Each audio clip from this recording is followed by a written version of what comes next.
Given previous results, I should make a few adjustments to the experiment and ensure that the materials and equipment are all in order. As for the potion I need to make... Oh, Traveler, Paimon, what brings you here? We're here to help with your task. We wanted to see if you could use some extra hands. My task? Oh, you mean the one Mr. Albedo told me about? The one from the Hexerei? Well, you're just in time. The experiment is ongoing, and I was just about to work on it. Ongoing? So, you've been working on it all this time? Yes. It aligns with other research topics I've been working on, so it hasn't been too much extra work. Still... What? Is there a problem with the experiment? I've been unsuccessful so far. Oh, so it keeps failing, huh? It's not as simple as just failing. The whole theoretical framework behind this task is a bit more complicated than I imagined. Oh, right! You still haven't told us what kind of experiment it is. One meant to develop a potion that can transform sweet flowers into a variant 16 times its normal size. That is to say, the formulation of Botanical Augmentation Reagent Type 4, Iteration 7. As you can probably guess, this is my 7th time running the experiment. Wow! So, basically, we need to make growth serum. Or the 7th version of one. Well, yeah, that's about right. This is my 7th attempt, but I didn't make many adjustments to the formula this time, because both the theoretical principles behind this experiment and the products of the process prove there's nothing wrong with it. But you haven't succeeded yet, right? Yes. I'm thinking that it's not my current formula that is wrong, per se, but rather, some other key element is missing. Oh! Then Paimon knows just what to do. Well, that's why we're helping out. Wait a second! Paimon is not an ingredient! We could try. It's just... I would need to adjust the ratios in the original formula, and that might make the potion even more unstable. No! We are not trying that! Just show us the original! Here it is. That said, I'm still missing 2 ingredients. Now that we can help with. What do we need to get? I need spring water from Springvale to use as the base, as well as Eye of the Storm fragments. But that last one could be tricky. We've got this! Let's go! Let's tackle the Eye of the Storm first.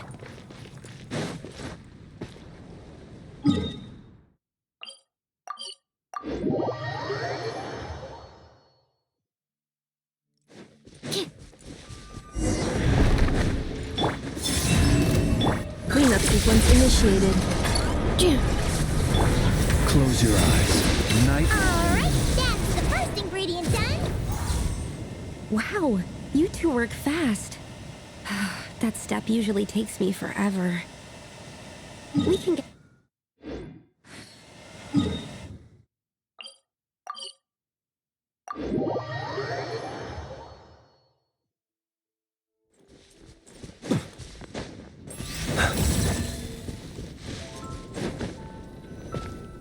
The high quality of Springvale's waters makes for a stable potion-making ingredient. That's all we needed, right? Yes, let's head back.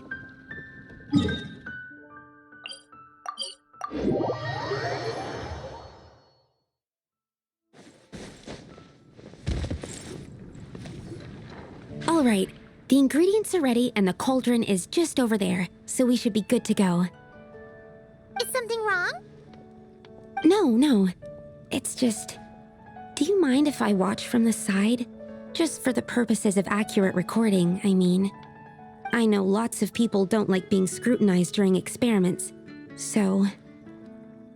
Thanks. Then, I'm ready to go whenever you are. I'll make sure to take detailed notes, too. So, are you ready to start the experiment?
That's it. Your execution was perfect. Really? Yes, I don't see any flaws in the brewing at all. Let me extract some and test the product's composition. One moment. Yes, like I said, flawless execution. The potion is perfect. It's exactly what I was expecting. So? Was the 7th time the charm? Upon examination, it seems identical to the previous 6 iterations. Oh! Wouldn't that make the results identical? Not necessarily. Experimental outcomes can differ even with similar variables all around.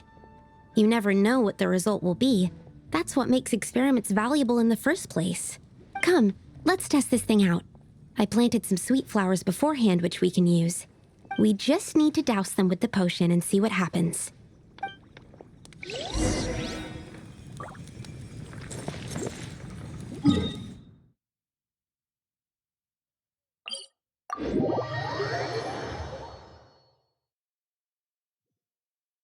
Each time the snow falls, that is the call of Snezhnaya, the land whence I hail.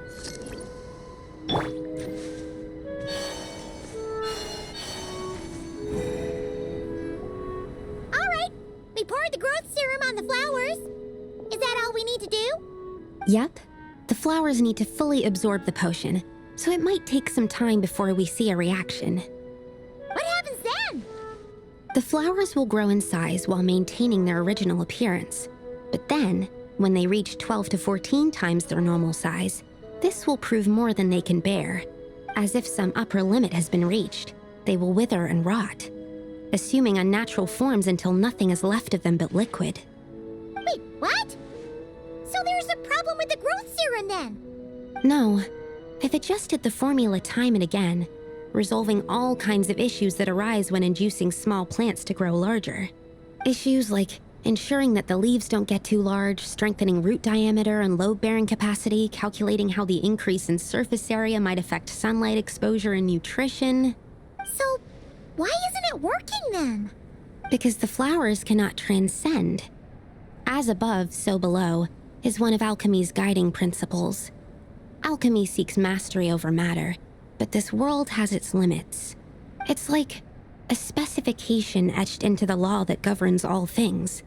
Part of the purpose of doing multiple experiments is to determine if this specification is stable.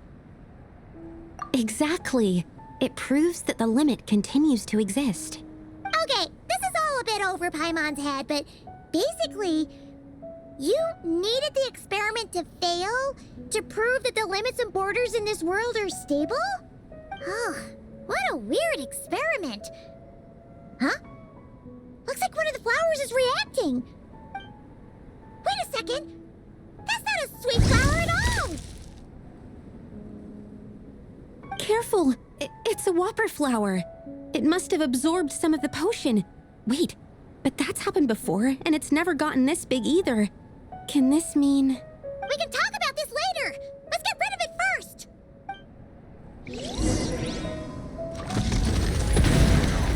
Wait. Annihilation mode. Three moons converge. Animal hypostasis emulation. Absorption test. Animal test. The night cometh.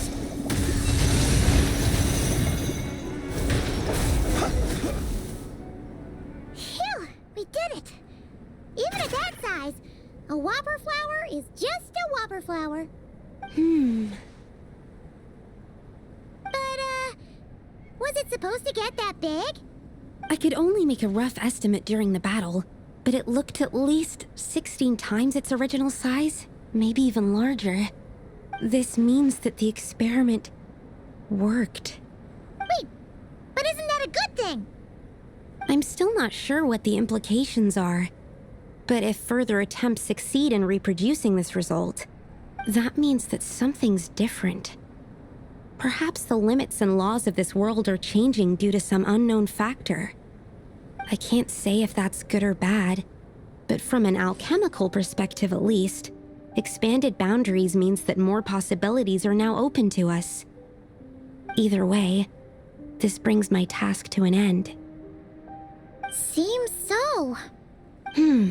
That said, it could also be an effect of the person who made the potion. There could also have been something special about this particular whopper flower. There's a lot that still needs to be confirmed, so I suppose this task opens the way for further questions. Well, we're here if you ever need some help. Just think about it! Paimon could probably beat a whole gang of treasure hoarders to a pulp if you were 16 times bigger! I have my doubts. The only reason the serum worked on the whopper flower was because its internal structure was similar enough to a sweet flower. If you drank some, you might become 16 times bigger, but you might also turn into a plant-based life form. Yeah, nope. That's not happening then. Oh, by the way, Paimon wanted to ask, why is all your research focused on things like sweet flowers and sunsettias? Oh, that's simple. Both sunsettias and sweet flower nectar taste sweet. So in that sense, accidentally making a whopper flower 16 times bigger comes with a hidden benefit. Because whopper flower nectar... Tastes exactly like sweet flowers? That's right. Once I've extracted the sugar from the nectar, I'll give you some. You get it!